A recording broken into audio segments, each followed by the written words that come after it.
دم باش تشاوري باش سپاس جان. gelek spas kan başan te nas bike وین ji bajarê qam şlomet me jî 16 ser çava vin vin diyare tima wa hemî navê wan dişibin hev dilvîne vîne vînare Evet. rastî navê we gelekî xweş e jiyanî belê vîn tu jî yek ji lîstikvanên basketbolê li vê derê dilêzê teşkekî ve dest bi vê lîstakê kiriye ev bûye ma hefta ez beşdarî tîma berxwedan bûm ji 2025 ez beşdarî wê bûm.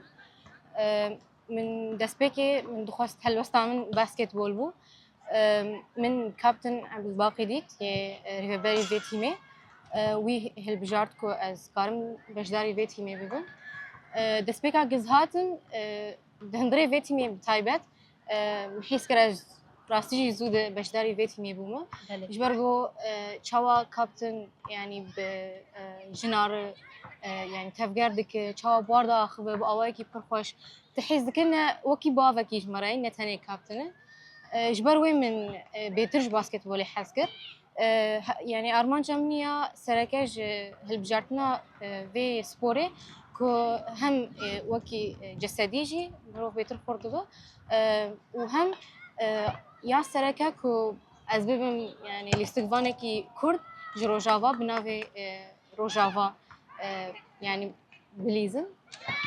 Ji ber wê min yani ev ji sedemê gihîşt ez bêtir ji basketbolê hez bikim. Bi taybet ku basketbol ne zêde bi nav û dengê bi taybet Rojava ji ber wê min jî hez kir û yani hêşt enu çawa di hundirê tîmê de jî yani tiştê gihatî ava kirin hezkirina navbera lîstikvana de ev bêtir dihêle ku me ro hês bike tu rehet tu bêtir dixwaze bilîze tu berdewam bike û ya herî girîng em giştî bi yek navî dilîzin bi navê tîma berxwedan em giştî bi yek rih yani tev digerin.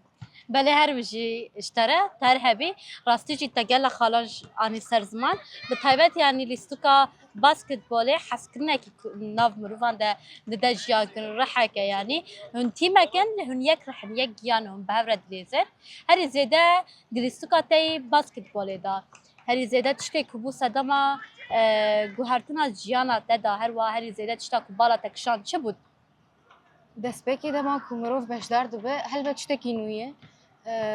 Yani spor bawayekî çawa ez giştî biaxivim pir bi di nefsiyata mirov jî yani bandorê dike. Yani psîkolojiya te giştî ye tê guhertin. Bi taybet dema ku nav tîmekî rast de bi awayekî rast tev digere.